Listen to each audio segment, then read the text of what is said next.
అట్లాగే మీకు ఎప్పుడు అధికారం కోల్పోయినా కావాలని అమాయకులైనటువంటి దళిత గిరిజనుల్లో లేకపోతే బలహీన వర్గాల్లో నిరుపేద ప్రజలను రెచ్చగొట్టడం, అందులో నుంచి మీరు లబ్ధి పొందడం కోసం ప్రయత్నం చేయటం, మీకోసం అమాయకులైనటువంటి ప్రజలు బలి కావాలి.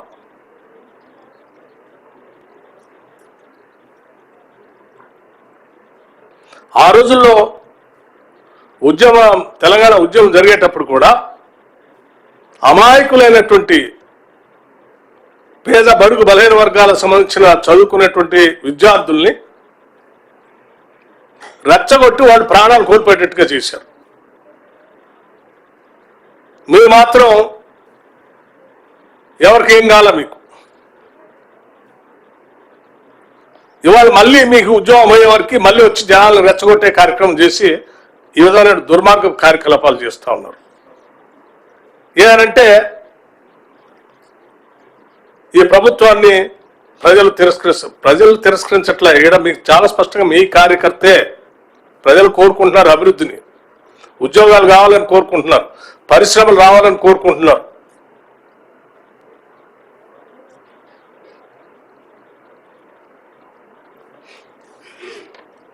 ప్రతీక్ జైన్ ఒక నిబద్ధత కలిగినటువంటి జిల్లా కలెక్టర్. ఐటీడీఏలో అమాయకులైనటువంటి గిరిజనుల కోసం ఒక మంచి కార్యాచరణ పథకంతో పనిచేసి భద్రాచలం పరిసర ప్రాంతంలో మంచి పేరు తెచ్చుకొని వచ్చినటువంటి అధికారి, నిత్యం పేద ప్రజల కోసం పనిచేసేటువంటి అధికారి.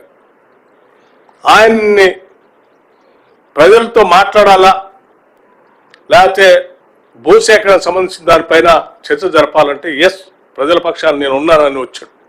ప్రభుత్వం కూడా అదే చెప్తుందని వచ్చాడు. వచ్చినటువంటి వ్యక్తితో మీరు కూర్చొని మాట్లాడి ఏం కావాలో ప్యాకేజ్ అని అడగాల్సిందిపై దాడి చేస్తారా? అట్లాగే ఇంకో ఆయన సురేష్ అనే వ్యక్తి, వీడియో క్లిప్పింగ్స్ కూడా చూశాను. ఎంత డ్రామాటిక్గా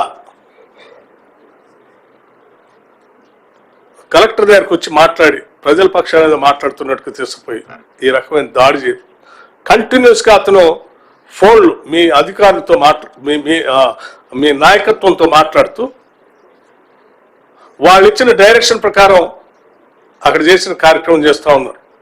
కాల్ డేటా కూడా అంతా తీస్తూ ఉన్నాం. దీని వెనక ఎవరు ఎంత పెద్దవాళ్ళు ఉన్నా సరే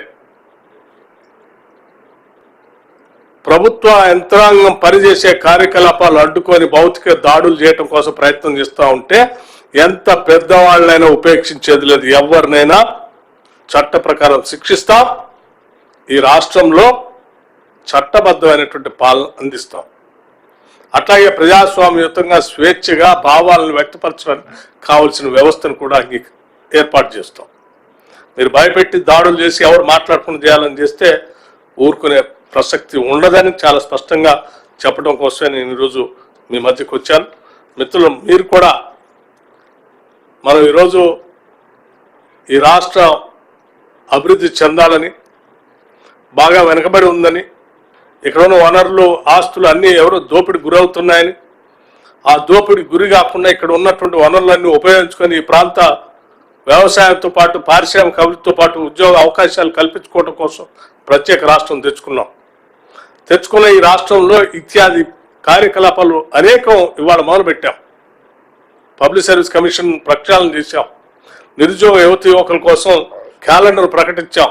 ఉద్యోగాల్లో మీరు అవి జరగకుండా ఉండాలని రకరకాలైన కుటిల ప్రయత్నాలు చేస్తే కూడా ఆ ప్రయత్నాలు సఫలీకృతం కాకుండా మేము సక్సెస్ఫుల్గా ఎగ్జామ్స్ కండక్ట్ చేసుకుంటూ ముందు